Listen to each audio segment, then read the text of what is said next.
Good morning, students. Now, I am again here with you with the chapter Physical and Chemical Change. ये हमारी class 4 है. इससे पहले हम 3 क्लासेस पढ़ चुके हैं इस चैप्टर में. अभी कुछ टॉपिक हमारे इसमें चैप्टर में रह गए थे, तो उन टॉपिक्स को आज हम डिस्कस करने वाले हैं. ज़्यादातर टॉपिक्स हमारे इसमें कवर हो चुके हैं. एक टॉपिक है हमारा इसमें क्रिस्टलाइजेशन.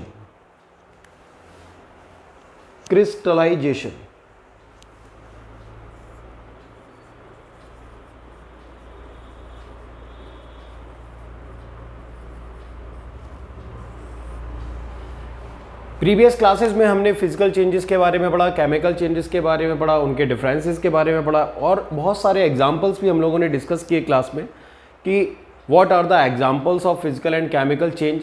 तो बहुत अच्छे से मुझे उम्मीद है कि आप लोगों को पीछे का सारा समझ में आ गया होगा. So today the first topic that we are going to discuss, जो सबसे पहले हम लोग डिस्कस करने वाले हैं, that is crystallization. So what is crystallization? If we talk about crystallization, so the process of cooling a hot concentrated solution of a substance to obtain crystals is called crystallization. यानी कि अगर कोई concentrated solution है और वो बहुत ही ज़्यादा अगर गर्म है, अगर कोई concentrated कोई solution है और वो अगर आपका गर्म है, और अगर आप उसी कंडीशन में अगर उसको एकदम से फ्रीज करना शुरू कर दो, उसको कूल करना शुरू कर दो, तो वो सॉल्यूशन आपका क्रिस्टल्स की फॉर्म में कन्वर्ट हो जाएगा. क्रिस्टल्स में जो छोटे छोटे टुकड़ों की फॉर्म में वो आपका फॉर्म हो जाएगा. इस प्रोसेस को हम क्या बोलते हैं? Crystallization. So what is crystallization? The process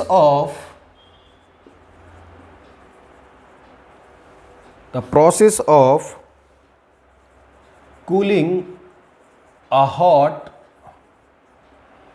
concentrated solution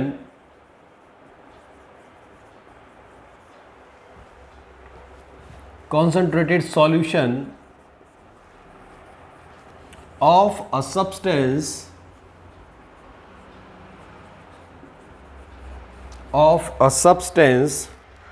to obtain crystals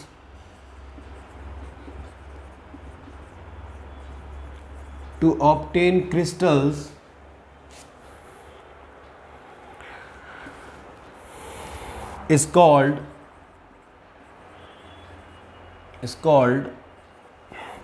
crystallization.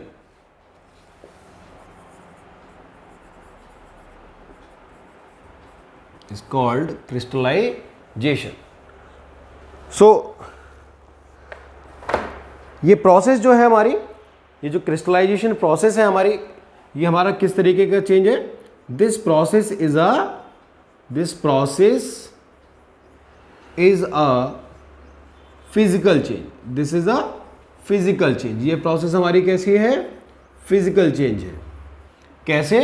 क्योंकि जब हमने इसको कूल किया, जब हॉट कॉन्सेंट्रेटेड सॉल्यूशन को हमने जब कूल किया, फ्रीज किया, तो वो क्रिस्टल्स की फॉर्म में कन्वर्ट हुआ, उसको हमने क्रिस्टलाइजेशन कहा. लेकिन अब जो क्रिस्टल्स हैं,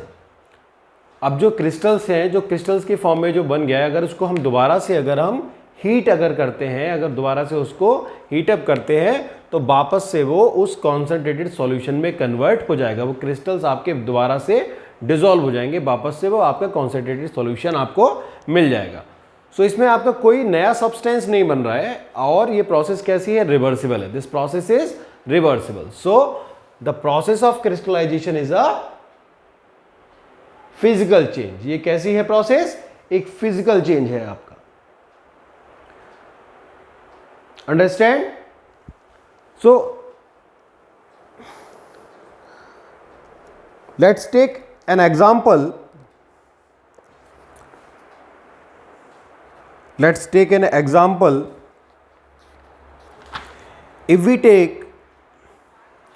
If we take a hot and concentrated copper sulfate solution अगर कोई हमने कंटेनर लिया, कोई कंटेनर है हमारे पास और उसमें हमने क्या किया, एक हॉट कॉन्सेंट्रेटेड अगर सॉल्यूशन लिया, किसका, कॉपर सल्फेट का, कॉपर सल्फेट का सॉल्यूशन लिया दैट इज हाईली कंसेंट्रेटेड और हॉट, और उसको हमने उसी कंडीशन से, यानी उसको पहले हमने कूल डाउन नहीं किया, हमने वहीं से उसको एकदम से उस हॉट वाली कंडीशन से ही उसको एकदम से हमने क्या करना, फ्रीज करना उसको शुरू कर दिया। तो जब आप फ्रीज करोगे उसको, तो फ्रीज करोगे तो आपको जो फ्रीज करने के बाद जो उस कंटेनर के अंदर जो आपको सब्सटेंस मिलेगा क्रिस्टल्स की फॉर्म में, क्रिस्टल्स यानी कुछ पीसीस की फॉर्म में, क्रिस्टल्स की फॉर्म में आपको एक सब्सटेंस मिलेगा, वो सब्सटेंस होगा कॉपर सल्फेट, यानी वो कॉपर सल्फेट आपका क्रिस्टल्स की फॉर्म में उस सॉल्यूशन से अलग हो जाएगा, और वापस से उसे अगर आप हीटअप करोगे तो वापस से आपका वो उस सॉल्यूशन की फॉर्म में आपको मिल जाएगा। So this is a physical change.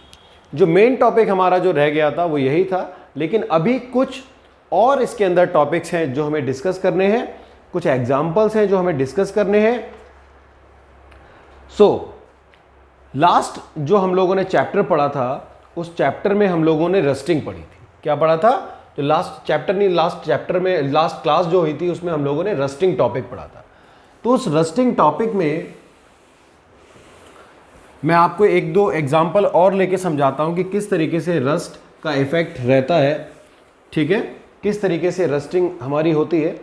अगर हम केस ऑफ शिप्स ले लें, the case of rusting, rusting effect है, रस्टिंग अभी हम लोग क्या पढ़ने वाले हैं, रस्टिंग तो हम लोग पढ़ चुके, ठीक है। तो रस्टिंग के बाद, रस्टिंग मैंने क्या बताया था आपको, जब कोई मेटल जैसे फॉर एग्जांपल आयरन को अगर आप खुली हवा में या एयर में अगर आप छोड़ देते हैं और वो वाटर के कांटेक्ट में आता है तो वो मेटल ऑक्साइड बना लेता है, और वो metal oxide red brown colour के फ्लेक्स की फॉर्म में उस पर इकट्ठा हो जाता है, तो उसको हम बोलते हैं rusting. This process is known as rusting. तो यहाँ पर जो रस्टिंग मैंने आपको बताया, इसका हम लोग एक केस डिस्कस करते हैं, वो है the case of ships, the case of ships. क्या है ये case of ships? Case of ships का मतलब ये है कि जो हमारे जो शिप्स होते हैं वो हमारे शिप्स कैसे बने होते हैं, ships are made up of, ships are made up of iron, ships iron उसमें यूज होता है, और ये शिप्स हमारे चलते कहाँ हैं, सी में, समुद्र में। सो सी वाटर, लेकिन जो सी वाटर होता है वो कैसा होता है हमारा, सी वाटर के अंदर बहुत सारे आपके सॉल्ट्स होते हैं उसके अंदर, ठीक है ना। और ये सी वाटर हमारा कैसा होता है, इसके अंदर बहुत सारे सॉल्ट्स होते हैं। सी water contains many salts.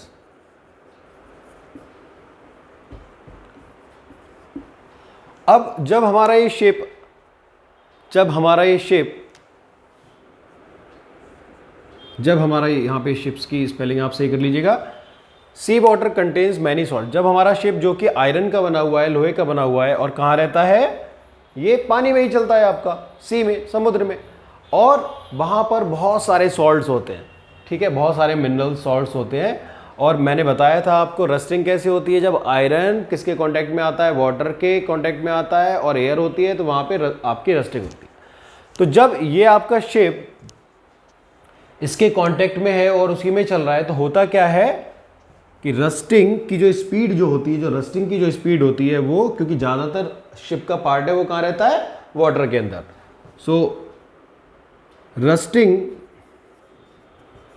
Of iron speeds up, speeds up मतलब कि जो रस्टिंग की जो स्पीड है वो शिप में जो आयरन लगा है उसकी क्या हो जाती है, इंक्रीज हो जाती है। उसकी वजह से होता क्या है कि शिप में से जो आयरन होता है, हर साल बहुत सारा शिप का जो डिज़ाइन होता है, उसके आगे का जो आपका आयरन लगा होता है, वो हर साल बहुत सारा आयरन उसको हटाना पड़ता है, और बहुत उसकी जगह पर नया आयरन हमें प्लेस करना पड़ता है। क्यों? क्योंकि पुराना वाला आयरन वो रस्टिंग होके वो गल चुका है, वो खराब हो चुका है। तो ये रस्टिंग के इफेक्ट हैं एक शिप के ऊपर, द केस ऑफ शिप्स। तो उसमें हजारों किलो, ठीक है, थाउजेंड्स ऑफ केजीज जो आयरन होता है हर साल खराब हो जाता है शिप्स में, और उसको चेंज किया जाता है और चेंज करके नया आयरन उसमें लगाया जाता है। तो ये आपने देखा कि किस तरीके से शिप आपका जो है हर साल उसका जो सो लिख भी देता हूं मैं यहां पे। So every year the iron of ship is replaced, मतलब हर साल बहुत सारा आपका जो आयरन है शिप का वो रिप्लेस किया जाता है, जिससे कि शिप आगे जाके डूबे ना, ठीक है, क्योंकि वो खराब होता जाता है, ठीक है ना। अब ये तो हुआ द केस ऑफ शिप्स, लेकिन एक आपने एग्जाम्पल ये भी सुना होगा। एक तो ये आपने देखा कि किस तरीके से आयरन को रस्ट लगता है, लेकिन आपने एक एग्जाम्पल सुना होगा, the iron pillar at Delhi.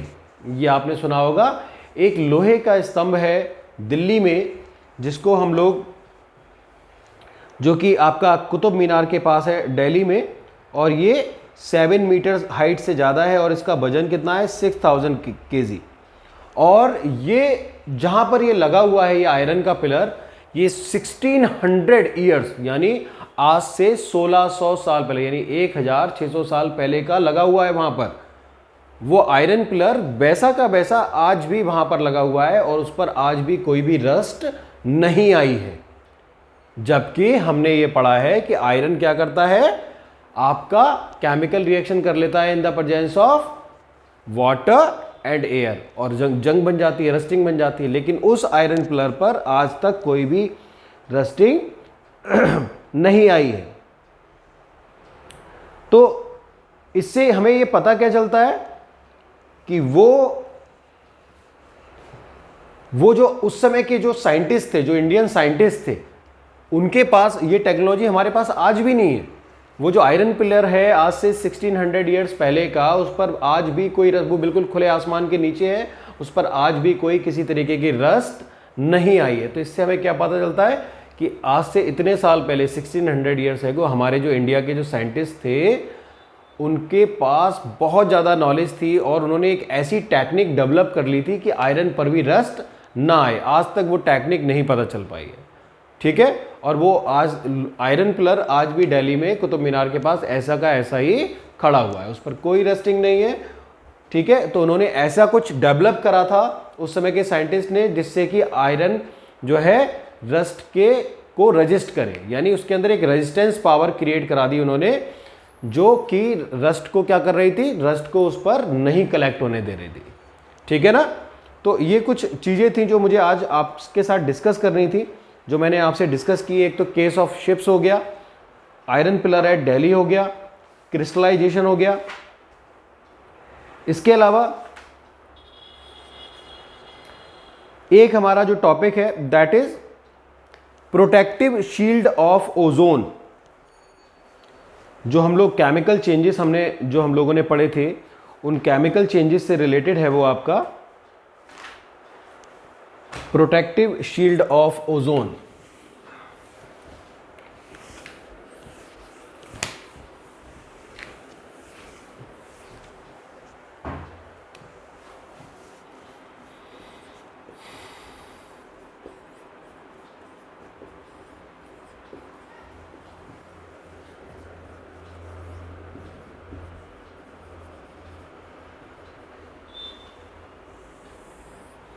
Protective shield of ozone. So ozone के बारे में हमें पता है, क्या पता है कि ओजोन क्या है, ओजोन एक गैस है, ओजोन इज अ गैस। और ये ओजोन क्या करती है, ये हमारी अर्थ को हमारी एक अर्थ के चारों तरफ एक ओजोन गैसेस का एक लेयर है, ओजोन गैसेस की एक लेयर है जो हमारी अर्थ को प्रोटेक्ट करती है हाई टेम्परेचर से, जो सनलाइट आती है वो बहुत ही ज़्यादा हाई टेम्परेचर होता है उसमें, और यूवी रेज होती हैं साथ में। यूवी रेज मतलब अल्ट्रा वायलेट रेज होती है, उनसे हमारी अर्थ को प्रोटेक्ट करती है। तो द ओजोन लेयर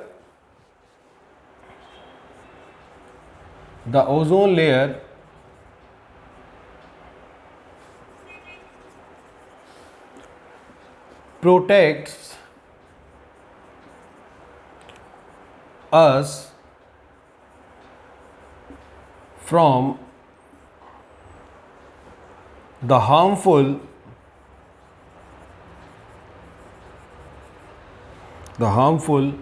ultraviolet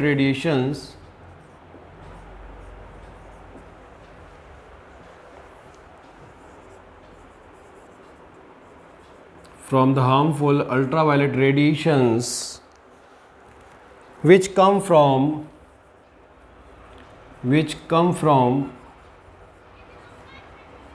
सन। यानी जो सन से, हमारे सूरज से जो हार्मफुल अल्ट्रावायलेट रेडिएशन जो आता है अर्थ की तरफ, जिसमें बहुत ज़्यादा हीट भी होती है, उससे ओजोन लेयर हमारी अर्थ को और हमें प्रोटेक्ट करती है। ये जो ओजोन लेयर है, ये ओजोन लेयर में जो ओजोन है उसमें ऑक्सीजन, आपका वहां पे बहुत ज़्यादा हाई टेम्परेचर होता है और उस हाई टेम्परेचर पे वो ओजोन आपकी ऑक्सीजन में ब्रेक हो जाती है।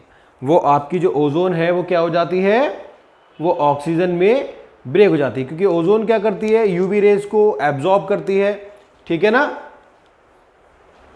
सो the breaking down of oxygen, the breaking down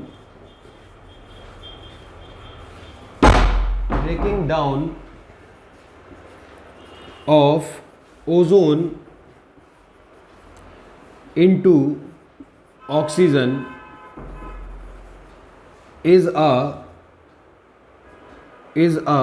chemical change,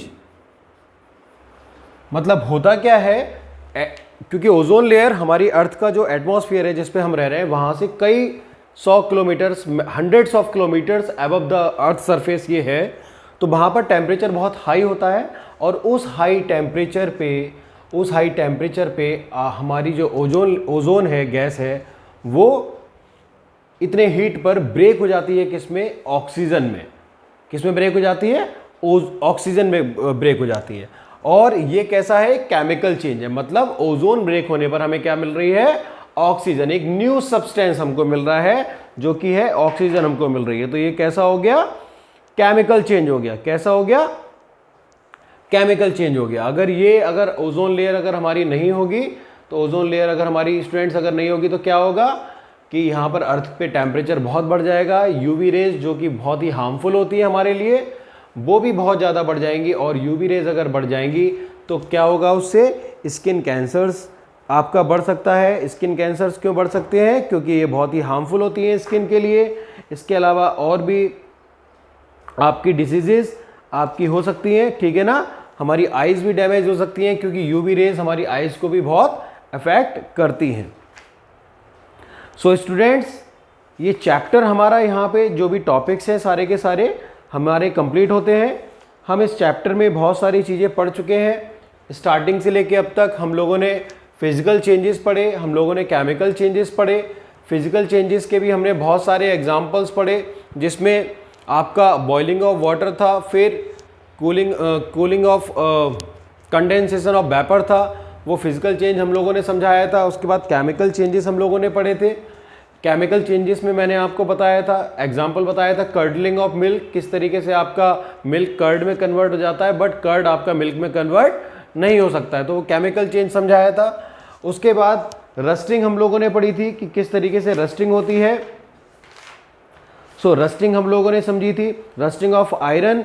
और रस्टिंग ऑफ आयरन के बाद हम लोगों ने प्रिवेंशंस देखे थे कि कैसे उस रस्टिंग को हम लोग रोक सकते हैं, कैसे how we can prevent the rusting of iron. तो उसके भी हम लोगों ने कई सारे तरीके पढ़े कि by painting the iron object, जो आयरन का ऑब्जेक्ट है उसके ऊपर हम पेंट कर सकते हैं, जैसे कि उसको एयर ना मिले, उसको वाटर ना मिले। इसके अलावा उस पर ऑयल लगा सकते हैं, ग्रीस लगा सकते हैं। ऑयलिंग कर सकते हैं, ग्रीसिंग कर सकते हैं। इसके अलावा हम उसका गैल्वनाइजेशन प्रोसेस है वो कर सकते हैं, या फिर आयरन के ऊपर टिन की या फिर उसकी जिंक की हम एक कोटिंग कर सकते हैं, लेयर कर सकते हैं, लेयर चढ़ा सकते हैं। उससे क्या होता है, क्योंकि टिन और ये आपका जो होता है जिंक, ये आपका जल्दी आपका कोरोजन इस पर रस्टिंग नहीं होती है, तो इससे हमारा आयरन हमारा रस्टिंग से बच जाता है। सो आप लोग ये सब पढ़ के आइएगा। जब भी हमारी नेक्स्ट क्लास होगी, उस नेक्स्ट क्लास में हमने जो भी अभी तक पढ़ा है उसका रिवीजन करेंगे, ठीक है ना। जो भी हमने अभी तक पढ़ा है उसका बहुत ही बढ़िया तरीके से रिवीजन करेंगे। सो आप लोग जब भी आए बिल्कुल प्रिपेयर होके आइए नेक्स्ट क्लास में। Okay, till then thank you very much students, have a good day.